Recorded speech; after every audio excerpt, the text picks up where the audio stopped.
Price lord. ಕರ್ತನಲ್ಲಿ ನನ್ನ ಆತ್ಮೀಯ ಸ್ನೇಹಿತರೆ, ಇಂದು ನಾವೆಲ್ಲರೂ ಧ್ಯಾನಿಸುವಂಥ ದೇವರ ವಾಕ್ಯ ಸಂದೇಶ 1 ತಿಮೋತಿ 4ನೇ ಅಧ್ಯಾಯದಲ್ಲಿ 1ನೇ ವಾಕ್ಯ 2ನೇ ವಾಕ್ಯ 2 ವಾಕ್ಯಗಳನ್ನು ಕುರಿತು ದೇವರು ಮಾತಾಡ್ತಾ ಇದ್ದಾರೆ ಪ್ರೇರೆ. ಆದರೂ ಮುಂದಿನ ದಿನಗಳಲ್ಲಿ ಕೆಲವರು ವಂಚಿಸುವ ಆತ್ಮಗಳ ನುಡಿಗಳಿಗೂ ದೆವ್ವಗಳ ಬೋಧನೆಗಳಿಗೂ ಲಕ್ಷ್ಯ ಕೊಟ್ಟು ಕ್ರಿಸ್ತ ನಂಬಿಕೆಯಿಂದ ಭ್ರಷ್ಟರಾಗುವರೆಂದು ದೇವರ ಆತ್ಮನು ಸ್ಪಷ್ಟವಾಗಿ ಹೇಳುತ್ತಾನೆ. ಸುಳ್ಳು ಬೋಧಕರು ಬಂದು ಸ್ವಂತ ಮನಸ್ಸಿನಲ್ಲಿ ಅಪರಾಧಿಗಳೆಂಬ ಬರೆಯುಳ್ಳವರಾಗಿ ತಾವು ನೀತಿವಂತರೆಂದು ತೋರ್ಪಡಿಸಿಕೊಂಡು ಅನೇಕರನ್ನ ವ್ಯತ್ಯಾಸದ ಬೋಧನೆಯಲ್ಲಿ ನಡೆಸುವಂಥ ದೇವರ ಸೇವಕರನ್ನ ನಾವು ಈ ದಿನಗಳಲ್ಲಿ ನೋಡ್ತಾ ಇದ್ದೇವೆ. ಪ್ರಿಯರೇ, ಕರ್ತನ ಆತ್ಮನ ಪ್ರೇರಣೆ ಇಲ್ಲದೆ ಮಾತನಾಡುವಂಥ ದುರ್ಬೋಧಕರು ಅನೇಕ ಒಂದು ದುರಾತ್ಮನ ಪೀಡಿತವಾಗಿ ಬೋಧನೆ ಮಾಡುವಂಥ ಸೇವಕಿಯರು ಈ ಅಂತ್ಯ ದಿನದಲ್ಲಿ ಏಳುವರು ಎಂಬುದಾಗಿ ಕರ್ತನ ಹೇಳ್ತಾ ಇದ್ದಾರೆ. ಪೌಲನು ಸ್ಪಷ್ಟವಾಗಿ ಮಾತಾಡ್ತಾ ಇದ್ದಾನೆ ನೋಡಿ. 1 ತಿಮೋತಿ 4ನೇ ಅಧ್ಯಾಯದಲ್ಲಿ 1-2ನೇ ವಾಕ್ಯದಲ್ಲಿ ನಾವು ನೋಡ್ತೇವೆ. ಆದರೆ ಮುಂದಣ ದಿನಗಳಲ್ಲಿ ಕೆಲವರು ವಂಚಿಸುವ ಆತ್ಮಗಳ ನುಡಿಗಳಿಗೂ ದೆವ್ವಗಳ ಬೋಧನೆಗಳಿಗೂ ಲಕ್ಷ್ಯ ಕೊಟ್ಟು ಕ್ರಿಸ್ತ ನಂಬಿಕೆಯಿಂದ ಕೆಟ್ಟೋಗ್ತಾರೆ. ನೋಡ್ರಿ, ದೇವರ ಮೇಲೆ ಇಟ್ಟ ನಂಬಿಕೆನ ಆ ನಂಬಿಕೆನ ಕೆಡಿಸುವುದಕ್ಕೆ ದುರ್ಬೋಧಕರು ಹೇಳ್ತಾರೆ. ಅನೇಕ ದುರ್ಬೋಧಕರು ಇವರನ್ನ ಪ್ರೇರೇಪಿಸುವಂಥದ್ದು ಯಾರು ನಾವು ನೋಡ್ತೇವೆ. ಈಗ ಕೆಲವರು ವಂಚಿಸುವ ಆತ್ಮಗಳ ನುಡಿಗಳಿಗೂ ದೆವ್ವಗಳ ಬೋಧನೆ. ಈ ಕಡೆ ದಿನಗಳಲ್ಲಿ ಅಂತ್ಯ ದಿನದಲ್ಲಿ ದೆವ್ವಗಳ ಬೋಧನೆ ಪ್ರಾರಂಭ ಆಗುತ್ತೆ ಎಂಬುದಾಗಿ ಸ್ಪಷ್ಟವಾಗಿ ದೇವರು ತಿಳಿಸ್ತಾ ಇದ್ದಾರೆ. ಪ್ರಿಯರೇ, ಅನೇಕ ಸೇವಕರು ಎದ್ದಿದ್ದಾರೆ. ಎಲ್ಲಿ ನೋಡು ಸೇವಕರು, ಎಲ್ಲಿ ನೋಡು ದೇವರ ಮಕ್ಕಳನ್ನು ವಂಚಿಸೋರು ಹೇಳ್ತಾ ಇದ್ದಾರೆ. ಅದಾಗ್ಲೂ ಕರ್ತನಾದ ಯೇಸು ಸ್ವಾಮಿ ಹೇಳ್ತಾರೆ, ನಾನು ಕ್ರಿಸ್ತನವನು ಅಂತ ಹೇಳುವವರು ಬರ್ತಾರೆ. ಆದ್ರಿಂದ ನೀವು ಎಚ್ಚರವಾಗಿರ್ರಿ ಎಂಬುದಾಗಿ ಕರ್ತನ ಹೇಳ್ತಾ ಇದ್ದಾರೆ.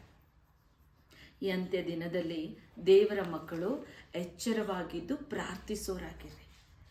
ಆತ್ಮನ ಎಲ್ಲ ನುಡಿಗಳನ್ನು ಅಂಗೀಕಾರ ಮಾಡಿ ಅದರಂತೆ ಮಾಡುವುದಕ್ಕೆ ಸಿದ್ಧರಾಗದೆ ಅದನ್ನು ವಿವೇಚಿಸಿ ಅದು ದೇವರ ಆತ್ಮನ ಪ್ರೇರಣೆಯಿಂದ ಬಂದಂಥ ಪ್ರವಾದನೆಯೋ ಇಲ್ಲವೋ ಎಂಬುದಾಗಿ ಒಬ್ಬ ಪ್ರವಾದಿಸುವಾಗ ಆ ಪ್ರವಾದನೆ ಮಾತುಗಳನ್ನು ನೀವು ನಿಮ್ಮ ಮನಸ್ಸಲ್ಲಿ ಇಟ್ಕೊಂಡು ಪ್ರಾರ್ಥನೆ ಮಾಡಿ ಅದು ನೆರವೇರುತ್ತೋ ಇಲ್ಲವೋ ತಿಳ್ಕೊಳ್ಳಿ.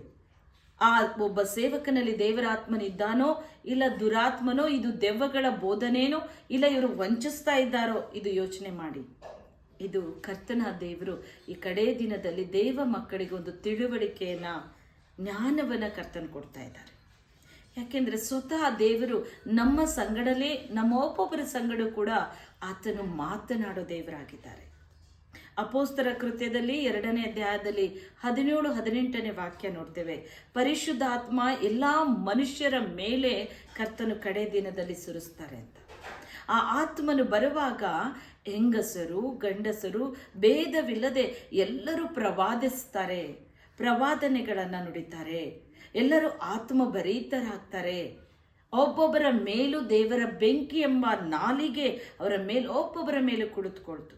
ಪ್ರಿಯರೇ, ಆ ಆತ್ಮಭರಿತರಾಗಿ ಅವರು ಪ್ರಸಂಗಿಸೋರಾದ್ರು, ನಾನಾ ಭಾಷೆಗಳಿಂದ ಮಾತನಾಡೋರಾದ್ರು.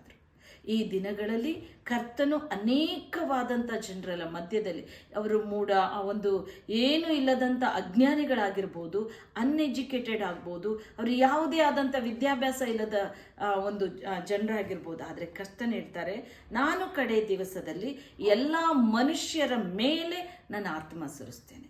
ಆದರೆ ದೇವರ ಆತ್ಮ ಎಲ್ಲರ ಮೇಲೆ ಇಳಿತಾರೆ. ಆತ ಭೇದ ಇಲ್ಲದೆ ಪರಿಶುದ್ಧಾತ್ಮ ದೇವರು ಹೆಂಗಸರು ಗಂಡಸರು ಯೌವನಸ್ಥರು ಮುಪ್ಪಿನಲ್ಲಿರೋರು ಯಾವ ಭೇದ ಇಲ್ಲದೆ ಎಲ್ಲರ ಮೇಲೆ ಕರ್ತನ ಆತ್ಮ ಹಾಗೆ ಇಳಿದು ಒಂದು ನೆಲೆಯಾಗಿ ನಿಂತು ಪ್ರವಾದಿಸ್ತಾರೆ. ಇವತ್ತು ಆ ಒಂದು ಆತ್ಮನ ಅಭಿಷೇಕ ನಮಗೆ ಬೇಕು ಎಂಬುದಾಗಿ ಕೇಳ್ರಿ. ನಿಮ್ಮ ಬಳಿಯಲ್ಲಿ ದುರ್ಬೋಧಕರು ಬಂದು ಇಲ್ಲ ವಂಚಿಸೋ ಆತ್ಮಗಳಿಂದ ವಂಚಿಸುವಂಥ ಸೇವಕಿಯರು ಬಂದು ನಿಮ್ಮನ್ನು ವಂಚಿಸ್ಬೋದು. ಆದರೆ ಕರ್ತನ್ ಹೇಳ್ತಾರೆ, ನನ್ನ ಆತ್ಮ ನಿಮ್ಮ ಮೇಲೆ ಸುರಿಸ್ತೇನೆ. ನೀವೇ ಪ್ರವಾದಿಗಳಾಗಿರ್ತೀರ, ನೀವೇ ಪ್ರವಾದನ ಆತ್ಮಗಳಿಂದ ನುಡಿತೀರ. ಯೌವನಸ್ಥರು ದೇವರ ಆತ್ಮವನ್ನು ಹೊಂದಿಕೊಳ್ಳ್ರಿ. ಹಿರಿಯರು ತುಂಬ ಮುಪ್ಪಿನಲ್ಲಿರೋ ತಂದೆ ತಾಯಿಗಳನ್ನು ಕುರಿತು ಕರ್ತನೆ ಹೇಳ್ತಾರೆ, ನಾನು ನಿಮ್ಮ ಮೇಲೆ ನನ್ನ ಆತ್ಮ ಸುರಿಸ್ತೇನೆ. ನಿಮಗೆ ಕನಸಿನ ಮೂಲಕ ನಾನು ಮಾತಾಡ್ತೇನೆ ಅಂತಾರೆ. ಯೌವನಸ್ಥರಿಗೆ ದಿವ್ಯ ದರ್ಶನವನ್ನು ನಾನು ಕೊಡ್ತೇನೆ. ಆದರೆ ಕರ್ತನ ದೇವರು ಪ್ರತಿ ಒಬ್ಬೊಬ್ಬ ಮಾನವ ಜನಾಂಗದ ಮೇಲೆ ತನ್ನ ಆತ್ಮವನ್ನು ಸುರಿಸಿಬಿಡ್ತಾರೆ. ಪ್ರೇರೆ, ಇದು ಕರ್ತನು ಕೊಡುವಂಥ ಅಂತ್ಯ ದಿನದ ಬಲ. ಆ ಅಂತ್ಯ ದಿನದಲ್ಲಿ ನಮ್ಮ ಮೇಲೆ ಬರುವಂಥ ಆತನ ಅಭಿಷೇಕನೇ ನಮ್ಮನ್ನು ನಡೆಸುತ್ತೆ. ಅಭಿಷೇಕ ನಮ್ಮನ್ನು ಉಪದೇಶಿಸುತ್ತೆ. ನಿನ್ನನ್ನು ಯಾರು ಉಪದೇಶ ಮಾಡೋದು ಬೇಡ. ನಿಮ್ಮನ್ನು ಯಾರು ಒಂದೊಂದು ಮಾತುಗಳನ್ನು ಹೇಳಿ ಈ ರೀತಿ ನಿಮ್ಮನ್ನು ತಿದ್ದೋದು ಬೇಡ. ಪವಿತ್ರಾತ್ಮನೇ ಬಂದು, ಪರಿಶುದ್ಧಾತ್ಮನೇ ನಮ್ಮನ್ನು ನಡೆಸ್ತಾರೆ. ಆ ದಿನದಲ್ಲಿ ನಾವು ನೋಡುವಾಗ ಅಪೋಸ್ತರ ಮೇಲೆ ಕರ್ತನ ಆತ್ಮ ಇಳಿದು ಬಂದರು. ಆ ದೇವರ ಆತ್ಮನ ಇಳಿದು ಬರುವಾಗ ಅವರೆಲ್ಲರೂ ಮಾರ್ಪಟ್ಟರು. ಆ ಪರಿಶುದ್ಧಾತ್ಮ ದೇವರು ಎಳೆದು ಬರುವಾಗ 120 ಜನ ಒಂದೇ ಕೊಠಡಿಯಲ್ಲಿ ಕೂತು ಅವರು ಪ್ರಾರ್ಥನೆ ಮಾಡ್ತಾ ಇದ್ರು. ಆ ಪ್ರಾರ್ಥಿಸ್ತಾ ಇದ್ದಂತೆ ಪವಿತ್ರಾತ್ಮನವರ ಮೇಲೆ ಇಳಿದು ಬಂದರು. ಆ ಆತ್ಮನ ಬಲ ಹೊಂದಿಕೊಳ್ಳದೆ ನೀವೆಲ್ಲೂ ಉಪದೇಶ, ನೀವು ನನ್ನ ನಾಮವನ್ನು ಹಿಡಿದು ಎಲ್ಲೂ ಪ್ರಾರ್ಥನೆ ಮಾಡೋಕೆ ಹೋಗ್ಬೇಡ್ರಿ ಅಂತ ಕರ್ತನೆ ಹೇಳ್ತಾರೆ. ಕಾದು ಕುಳಿತುಕೊಡ್ರಿ. ಹೌದು, ಅವರೆಲ್ಲ ಕಾದು ಕುಳಿತಿದ್ರು. ಅಪೋಸ್ತರ ಕೃತ್ಯ 1 ವಾಕ್ಯದಲ್ಲಿ ನೋಡ್ತೇವೆ. ಆ ಆತ್ಮ ನಿಮ್ಮ ಮೇಲೆ ಬರುವಾಗ ನೀವು ಆ ಸಮಾರ್ಯದಲ್ಲಿ ಅಷ್ಟೇ ಅಲ್ಲ, ಭೂಮಿಯ ಕಡೆವರೆಗೂ ನನಗೆ ಸಾಕ್ಷಿಗಳಾಗಿರ್ತೀರ. ಪರಿಶುದ್ಧಾತ್ಮ ಇಲ್ಲದೆ ಸೇವೆ ಮಾಡೋ ಸಾಧ್ಯ ಇಲ್ಲ. ಪರಿಶುದ್ಧಾತ್ಮನ ಬಲ ಇಲ್ಲದೆ ನಾವು ಯಾರು ಉಪದೇಶ ಮಾಡೋಕ್ಕಾಗಲ್ಲ. ಪರಿಶುದ್ಧಾತ್ಮನಿಲ್ಲದೆ ಪ್ರವಾದಿಸಲು ಸಾಧ್ಯ ಇಲ್ಲ. ಪರಿಶುದ್ಧಾತ್ಮ ಇಲ್ಲದೆ ದೇವರ ಮಹತ್ ಕಾರ್ಯಗಳು ನಡೆಯೋದಿಲ್ಲ. ಪರಿಶುದ್ಧಾತ್ಮನು ಬರುವಾಗ ನಾವು ಮಾರ್ಪಡ್ತೇವೆ, ಕ್ರಿಸ್ತನಂತೆ, ಯೇಸುವಿನಂತೆ. ನನ್ನ ಆತ್ಮೀಯ ಸ್ನೇಹಿತರೆ, ಇಂದು ದುರ್ಬೋಧಕರ ಸೆಳವಿಗೆ, ವಂಚಿಸೋ ಆತ್ಮಗಳನ್ನಂಥ ಸೇವಕ ಸೇವಕಿಯರ ಸೆಳವಿಗೆ, ದೆವ್ವಗಳ ಬೋಧನೆಗಳನ್ನು ಮಾಡ್ತಾ ಇರುವಂಥ ಸೇವಕ ಸೇವಕಿಯರಿಗೆ ನಿಮ್ಮನ್ನು ಕಾಪಾಡಿಕೊಡ್ರಿ, ಎಚ್ಚರವಾಗ್ರಿ, ಕರ್ತನ ಆತ್ಮನನ್ನು ಹೊಂದಿಕೊಳ್ಳ್ರಿ. ಸತ್ಯವೇದದಲ್ಲಿರೋ ಒಂದೊಂದು ವಾಗ್ದಾನಗಳನ್ನು ಧ್ಯಾನಿಸಿ ಪ್ರಾರ್ಥಿಸಿ ಪವಿತ್ರಾತ್ಮನಿಂದ ತುಂಬಿಸಲ್ಪಟ್ಟು ಅಭಿಷಿಕ್ತರಾಗಿ ನೀವು ಕರ್ತನ ಆತ್ಮನಿಂದ ನಡೆಸಲ್ಪಡ್ರಿ. ದೇವರು ನಿಮ್ಮ ಕೂಡನೇ ಇರ್ತಾರೆ. ದೇವರು ನಿಮ್ಮ ಸಂಗಡಲೇ ಇರ್ತಾರೆ. ಗಂಡಸರು ಪ್ರವಾದಿಸ್ತೀರಾ, ಹೆಂಗಸರು ಪ್ರವಾದಿಸ್ತೀರಾ, ಯೌವನಸ್ಥರು ದಿವ್ಯದರ್ಶವನ್ನು ಹೊಂದಿಕೊಂತೀರಾ, ಹಿರಿಯರಿಗೆ ಆತ್ಮಭರಿತರಾಗಿ ಕನಸುಗಳ ಮೂಲಕ ದೇವರು ಮಾತಾಡ್ತಾರೆ. ಹಿಂದೆ ಕರ್ತನೆ ನನ್ನನ್ನು ಒಂದು ಅಭಿಷಿಕ್ತನಾಗಿ ನಾನು ಮಾರ್ಪಡಿಸುವಂತ ಬೇಡಿಕೊಟ್ರೆ. ದುರ್ಬೋಧಕರಿಂದ, ದೆವ್ವಗಳ ಬೋಧನೆಗಳು ಇವುಗಳಿಂದ ನೀವು ವಂಚಿಸಲ್ಪಟ್ಟು ಅಂಥ ದುಷ್ಟ ಜನರ ಮಧ್ಯದಲ್ಲಿ ಸೆಳವಿಗೆ ಸಿಗಲ್ಪಟ್ಟು ನಿಮ್ಮ ಆತ್ಮ ನರಕಕ್ಕೆ ಹೋಗದಂತೆ ದಾರಿ ಮಾಡ್ಕೋಬೇಡಿ. ಎಚ್ಚರವಾಗಿದ್ದು ಪ್ರಾರ್ಥಿಸಿ. ಕರ್ತನೆ, ನನ್ನನ್ನು ಅಭಿಷೇಕಿಸು, ನನಗೆ ನಿನ್ನ ಬಲ ಕೊಡು ಸ್ವಾಮಿ, ನಿನ್ನ ಅಭಿಷೇಕ ಕೊಡು ಸ್ವಾಮಿ, ನನ್ನನ್ನು ಆವರಿಸು ಪರಿಶುದ್ಧಾತ್ಮನೆ. ಈ ಅಂತ್ಯ ದಿನದಲ್ಲಿ ನಾನು ಹೇಗೆ ನಡ್ಕೋಬೇಕು ಗೊತ್ತಿಲ್ಲ, ಹೇಗೆ ನಾವು ಪ್ರಾರ್ಥಿಸ್ಬೇಕು ಗೊತ್ತಿಲ್ಲ ದೇವರೇ, ನಾವು ಹೇಗೆ ಶುಭವಾರ್ತೆ ಹೊತ್ತು ಸಾರಬೇಕು ಗೊತ್ತಿಲ್ಲ. ಕರ್ತ, ನಿನ್ನ ಆತ್ಮ ಭರಿತಳಾಗಿ, ನಿನ್ನ ಆತ್ಮ ಭರಿತನಾಗಿ ನಾನು ನಿನಗಾಗಿ ಎದ್ದು ಪ್ರಕಾಶಿಸಲು ಕೃಪೆ ಕೊಡಪ್ಪ ಅಂತ ನೀವು ಕೇಳ್ಕೊಳ್ಳಿ. ಹಿಂದೆ ಪವಿತ್ರ ಆತ್ಮನು ನಿಮ್ಮ ಮೇಲೆ ನೆಲೆಗೊಳ್ತಾ ಇದ್ದಾರೆ. ಪ್ರಾರ್ಥನೆ ಮಾಡ. ಪ್ರೀತಿಯುಳ್ಳ ದೇವರೇ ಸ್ವಾಮಿ, ಈ ವೇದವಾಕ್ಯವನ್ನು ಕೇಳಿದ ಒಂದೊಂದು ಸಹೋದರ ಸಹೋದರಿಗಾಗಿ ನಾನು ಪ್ರಾರ್ಥಿಸ್ತೇನೆ. ಅಪ್ಪ, ಅವರನ್ನು ನೀನು ಸ್ಪರ್ಶಿಸು.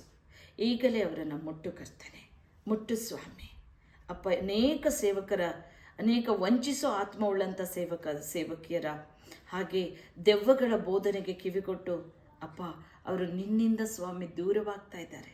ಕ್ರಿಸ್ತ ನಂಬಿಕೆಯನ್ನು ಕಳೆದುಕೊಳ್ತಾ ಇದ್ದಾರಪ್ಪ. ಪವಿತ್ರಾತ್ಮನೇ, ಅವರನ್ನು ನೀನು ನಡೆಸು. ಅವರ ಮೇಲೆ ನಿನ್ನ ಆತ್ಮ ಈಗ ಇಳಿಯಲಿ ಸ್ವಾಮಿ. ಅಂಥ ದುರ್ಬೋಧಕರ, ಸುಳ್ಳು ಪ್ರವಾದಿಗಳ ಕರ್ತನೆ, ದೆವ್ವಗಳ ಬೋಧನೆಗೆ ಕಿವಿಗೊಡದೆ ನಿನ್ನ ಮಕ್ಕಳು ಜ್ಞಾನವಂತರಾಗಿರಲಿ.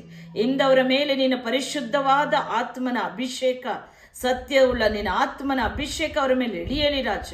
ಕಡೇ ದಿವಸದಲ್ಲಿ ನನ್ನ ಆತ್ಮ ಎಲ್ಲ ಮನುಷ್ಯರ ಮೇಲೆ ಸುರಿಸ್ತೇನೆ. ಹೆಂಗಸರು ಗಂಡಸರು ಪ್ರವಾದಿಸುವರು ಅಂದಿದ್ಯಪ್ಪ. ಹೌದಪ್ಪ, ಎಲ್ಲರ ಮೇಲೆ ನಿನ್ನ ಆತ್ಮ ಸುರಿಯಲ್ಪಡಲಿ.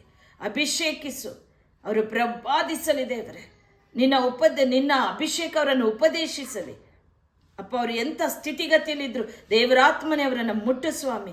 ಬಿಡುಗಡೆ ಕೊಡು. ಎಲ್ಲಿ ಪರಿಶುದ್ಧಾತ್ಮನಲ್ಲಿ ಬಿಡುಗಡೆ ರಾಜ. ಅವರಿಗೆ ಉತ್ತಮವಾದ ಒಂದು ಆರೋಗ್ಯ ದೇವರೇ ಕೊಡು ಸ್ವಾಮಿ. ಪಿಚಾಚಿ ಬಂಧನದಿಂದ ಸಿಲುಕಿರುವ ಒಬ್ಬೊಬ್ಬರಿಗಾಗಿ ನಾನು ಮೊರೆ ಇಡ್ತಾ ಇದ್ದೇನೆ ದೇವರೇ. ಈಗ ನಿನ್ನ ಅಭಿಷೇಕ ಅವ್ರ ಮೇಲೆ ಇಳಿಯಲಿ ರಾಜ. ಎಲ್ಲ ಕಟ್ಟುಗಳು ಬಿಚ್ಚಲ್ಪಡಲಿ. ಎಲ್ಲ ಮಾಟ ಮಂತ್ರ ಶಕ್ತಿ ದೆವ್ವಗಳ ಕ್ರಿಯೆಗಳು ಅವರನ್ನು ಬಿಟ್ಟು ಹೋಗಲಿ ಎಂದು ಆಜ್ಞೆ ಕೊಡ್ತೇನೆ ಯೇಸುವಿನ ನಾಮದಲ್ಲಿ. ತಂದೆಯವರನ್ನು ಆಶೀರ್ವದಿಸು, ಆವರಿಸಿಕೋ ಸ್ವಾಮಿ. ನೀನವರನ್ನು ನಡೆಸು ಪವಿತ್ರ ಆತ್ಮನೇ.